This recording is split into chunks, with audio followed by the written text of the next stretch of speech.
CJP, কক্ৰজ জনতা party. চাওক, ভাৰতবৰ্ষত 2000তকৈ অধিক ৰাজনৈতিক দল আছে। CJP এইটো প্ৰথম ছ'চিয়েল মিডিয়াত আৰম্ভ হোৱা এটা আন্দোলনৰ নাম ক'ব গ'লে। গতিকে ৰাজনৈতিক দল এটা হ'ব লাগিলে কংগ্ৰেছ যেনেকৈ আজি প্ৰায় মোটামুটি প্ৰায় 150 বছৰ কংগ্ৰেছৰ আয়ু ক'ব যাব লাগিব 1885ৰ পৰা। গতিকে ভাৰতীয় জনতা পাৰ্টিও 1900 বা ভাৰতীয় জনসংঘ 2000 আজি 26, কিন্তু আমি 1951 চনতে ভাৰতীয় জনসংঘ আৰম্ভ কৰিছিল। গতিকে এটা স্থায়ী ৰাজনৈতিক মঞ্চ বা ৰাজনৈতিক পক্ষ হ'ব লাগিলে তাৰ কাৰণে কিছু দৰ্শন লাগিব, তাৰ কাৰণে কিছু নীতি লাগিব, তাৰ কাৰণে উপযুক্ত নেতৃত্ব লাগিব আৰু তাৰ কাৰণে ভৱিষ্যদৰ্শী চিন্তা চৰ্চা লাগিব। গতিকে মই ভাবোঁ এইটো এটা প্ৰথম এটা ইউথৰ এটা ইছ্যু আছিলে, নিট পেপাৰ লিক, সেইটোক লৈ মানুহ কনচাৰ্ণ আছিলে ইউথসকল।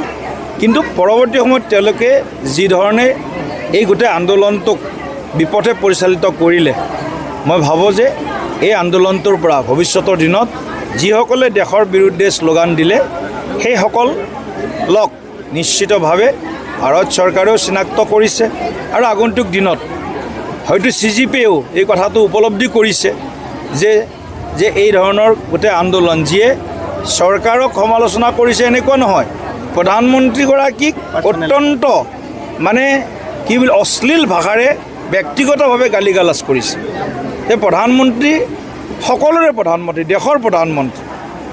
গতিকে এনেধৰণৰ কিছুমান অসামাজিক তত্ত্বই গোটেই আন্দোলনটোত ভিৰ কৰিলেহি আৰু কিছু বিৰোধী ৰাজনৈতিক দলে তথাকথিতভাৱে এই আন্দোলনটোক হাইজেক কৰাই হওক বা ভিতৰৰ পৰা ইনডাইৰেক্টলি ছাপোৰ্ট কৰাৰ কাৰণে BJPৰ বিৰুদ্ধে, BJPক বিৰোধ কৰক কোনো কথা নাই, চৰকাৰক সমালোচনাৰ কোনো কথা নাই, কিন্তু দেশত অশান্তি, দেশত অস্থিৰতা যি বিয়পোৱাৰ এটা গভীৰ ষড়যন্ত্ৰ তেওঁলোকে কৰিছিল, সেই ষড়যন্ত্ৰটোক বুজি পালে ভাৰত চৰকাৰে আৰু তাক বানচাল কৰিলে।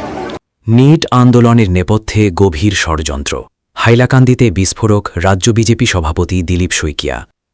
আজ হাইলাকান্দিতে আয়োজিত অরুণোদয় প্রকল্পের সুবিধা বিতরণ অনুষ্ঠানে যোগ দিয়ে সাম্প্রতিক বিভিন্ন রাজনৈতিক ঘটনা ও CJPর আন্দোলন নিয়ে বিস্ফোরক মন্তব্য করেন রাজ্য বিজেপি সভাপতি দিলীপ শইকিয়া।